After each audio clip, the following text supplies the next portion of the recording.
ક્યાં ગામ અમારા રાજકોટનો એક છોકરો બહુ સરસ ભજન લખીને આવ્યો છે, રાહુલ દાફડા. અરે વાહ!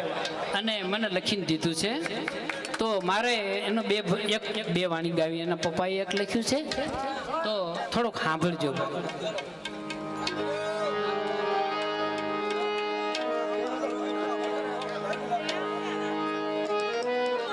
અટક્યા કામ ઉકેલવા આવે જાદવરાય, એના પગલા પાવન થાય, એવી જીવન તારી ઝૂંપડી.